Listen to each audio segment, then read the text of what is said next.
대한민국 대통령 이재명, 지난 3년 동안 얼마나 불러보고 싶었는지 모릅니다. 마음껏 부를 수 있게 해주신 국민께 진심으로 감사드립니다. 민주당은 이재명 정부 성공을 위해 최선을 다하겠습니다. 내란을 종식하고 국민의 삶을 개선하기 위해 모든 역량을 집중하겠습니다. 국민과 함께 걷겠습니다. 국민이 주인인 나라, 국민이 행복한 나라를 만들겠습니다. 어제 이재명 대통령께서 처음으로 용산 대통령 집무실을 갔습니다. 이후에 소감을 발표했는데 무덤과 같다. 그 안에는 컴퓨터도 없고 프린터도 없고 하다못해 필기구조차도 없더라. 텅텅 비었다. 라고 말씀하셨습니다. 도대체 이러한 것이 있을 수가 있습니까? 역사는 지속 발전해야 됩니다. 대통령실은 우리 대한민국호의 컨트롤타워입니다. 컨트롤타워는 하루도 중지됨이 없이 발전해야 되는데 이렇게 할 수가 있습니까? 새로운 컴퓨터를 설치하고 시스템을 갖추는 데는 최소한 2주 걸립니다. 그리고 그 인적 자원들이 다시 시스템을 만드는 데는 수개월이 걸립니다. 옛날 전술에 보면 청야 전술이 있습니다. 지금 청야 전술을 썼다고 봅니다. 청야 전술은 사전 초토화 전략입니다. 후퇴할 때 철저히 들판에 있는 곡식도 다 태워버리고 건물에 있는 옷이며 모든 것을 파괴하고 못 쓰게 하고 후퇴하는 거죠.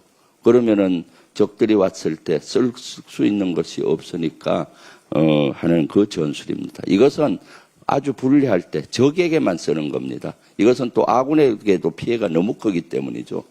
지금 윤석열 정권 역시 내란 수계, 내란 정권 같습니다. 12.3 내란으로 우리 대한민국을 초토화시키더니 물러날 때도 이렇게 초토화하고 하는 겁니까? 국민은 안중에도 없고 대한민국 발전은 안중에도 없는 겁니까? 도대체 이러한 정권이 역사상 있었습니까? 아마 세계 역사상 이러한 정권은 없었을 겁니다. 여기에 저는 너무나 분노스럽고 이러한 청야 전술을 쓴 그 정진석 전 비서실장이나 그 수석들이나 할 것으로 보이는데 철저히 조사해서 단죄해야 된다고 저는 보입니다.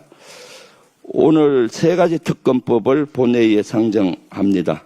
이 가운데 내란특검법은 12.3 개헌과 관련한 윤석열 일당의 내란과 외환 혐의를 수사하는 내용입니다.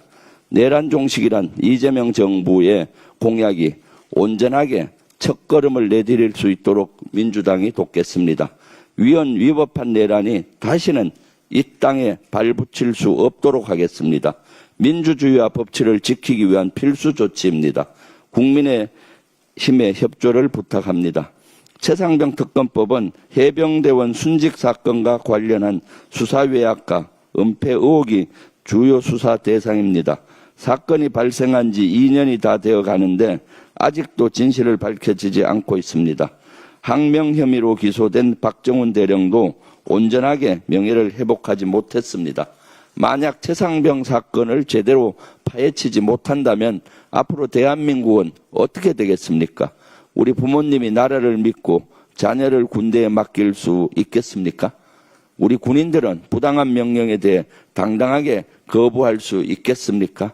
특검법 통과는 정의롭고 안전한 대한민국을 만드는 초석입니다.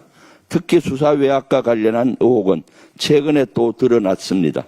이른바 VIP 경로설 당일인 2023년 7월 31일 당시 이종섭 국방장관은 800에 7070으로 걸려온 전화를 받았습니다. 윤석열의 전화로 추정됩니다. 하지만 조사가 제대로 이루어지지 않아 밝히지 못했습니다. 그런데 이제 경향신문 보도에 따르면 그 전화의 발신지는 당시 윤석열이 사용했던 대통령실 공간이었다고 합니다. 전화를 건 시각도 오전 11시 54분으로 업무 시간입니다. 이래도 국민의힘은 특검을 반대할 겁니까? 12.3 비상개헌뿐 아니라 최상병 사건의 정점에서 윤석열의 추악한 그림자가 진실의 빛을 가리고 있는 건 아닌지 반드시 확인해야 합니다. 그렇습니다. 이번 특검법은 정의와 공정을 실현하기 위한 최소한의 조치입니다. 우리 국민 모두를 위한 필수 법안입니다. 거듭 국민의힘의 협조를 부탁드립니다. 이상입니다.